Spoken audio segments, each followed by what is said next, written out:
Orang Wahabi yang ngotot menganggap Abu Jahal CS beriman dan bertauhid rububiyah setelah tahu bukti kekafiran dan kesyirikannya berdasarkan ayat-ayat Al-Quran, maka hukumnya kufur dan syirik.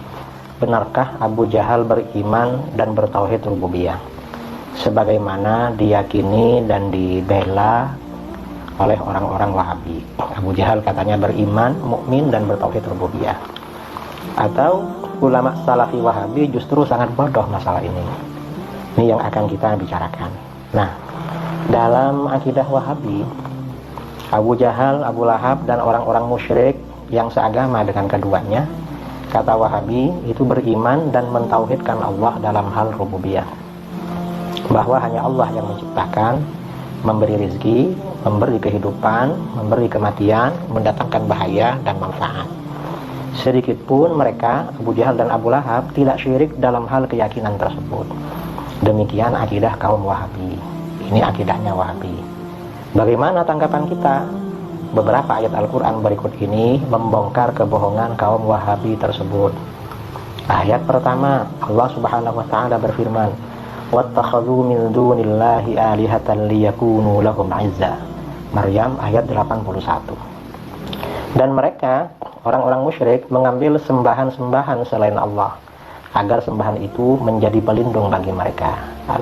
Quran surah Maryam ayat 81. Maksudnya apa? Yukhbiru ta'ala 'anil kuffar al-musyrikina bi rabbihim annahum ittakhadhu min dunihi alihah litakuna tilkal alihatu 'izzan ya'tazzuna biha wa yastanshirunaha. Ini tafsir Ibnu Katsir ya, Ibnu Katsir dalam tafsirnya juz 5. Nah, Allah Subhanahu wa ta'ala mengabarkan tentang orang-orang kafir yang mempersekutukan Tuhan, yang syirik, bahwa mereka orang kafir mengambil sesembahan-sesembahan selain Allah agar sesembahan itu menjadi pelindung dan penolong bagi mereka. Artinya, orang kafir seperti Abu Jahal dan Abu Lahab itu punya keyakinan kalau berhala-berhala itu bisa menolong dan melindungi mereka berdasarkan ayat tadi. Ini ayat pertama. Ini jelas mengungkap kebohongan keimanan dan tauhidnya Abu Jahal. Ayat kedua, Allah berfirman, "Wattakhadhu min dunillahi alihatan la'allahum yansharun." Yasin ayat 74.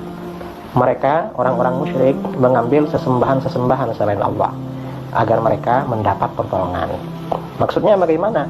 Dalam tafsir Ibnu Katsir dikatakan, yaqulu ta'ala munkiran 'alal musyrikin fi ittikhadhihim al-andad alihatan ma'allah yabtaghuna bidzalik an tansurahum tilkal alihah wa tarzuqahum wa tuqarribahum ila Allah zulfa.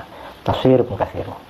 Nah, Allah Subhanahu wa ta'ala mengabarkan seraya menolak terhadap orang-orang musyrik yang mengambil sekutu-sekutu sebagai sesembahan bersama Allah. Mengapa orang musyrik itu mengambil sekutu-sekutu sebagai sesembahan bersama Allah atau selain Allah? Mereka berharap agar sesembahan itu menolong mereka, memberi rizki dan mendekatkan mereka kepada Allah. Ini ayat tadi. Artinya apa? Abu Jahal, Abu Lahab itu kafir dan syirik secara rububiyah. Ayat ketiga, Allah berfirman, "Yad'u min dunillahi ma la yadhurruhu wa ma la yanfa'uh." Al-Hajj ayat 12. Ia menyeru selain Allah, orang kafir, sesuatu yang tidak dapat memberi madarat dan tidak pula memberi manfaat. Al-Hajj ayat 12. Maksudnya bagaimana? Ibnu Katsir berkata, "Wa qawluhu yad'u min dunillahi ma la yadhurruhu wa ma la yanfa'uh."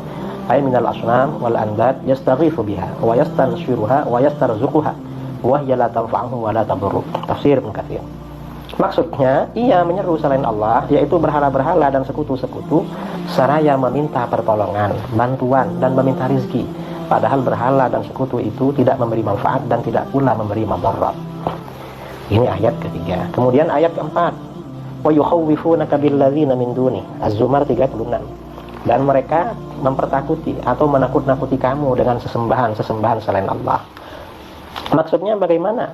Dalam tafsir At-Tabari, yaqulu ta'ala dzikruhu li nabiyhi Muhammadin sallallahu alaihi wasallam, wa yukhawwifuka haula'il musyrikuuna ya Muhammad billadzina min dunillah minal awthan wal alihah an tusibaka bisu' bi bara'atika minha wa 'aibika laha Allahu kafika dzalik.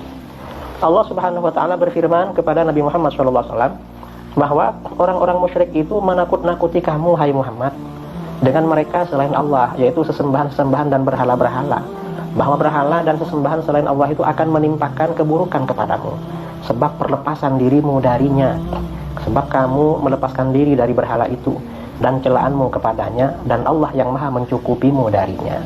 Ini ya ayat-ayat ya, diantaranya masih banyak lagi saudara. Walhasil kesimpulan ya, ayat-ayat di atas memberikan pesan kepada kita bahwa Abu Jahal CS adalah memang benar-benar orang musyrik dan kafir, bukan orang mukmin dan bertauhid rububiyah sebagaimana kebodohan para ulama Salafi Wahabi. Orang Wahabi yang ngotot menganggap Abu Jahal CS beriman dan bertauhid rububiyah setelah tahu bukti kekafiran dan kesyirikannya berdasarkan ayat-ayat Al-Quran, maka hukumnya kufur dan syirik. Wahabi ini berarti kafir dan murtad, karena orang yang menentang nas-nas qat'i dari Al-Quran dan hadis hukumnya adalah kufur dan murtad. Wallahu a'lam. Assalamualaikum warahmatullahi wabarakatuh.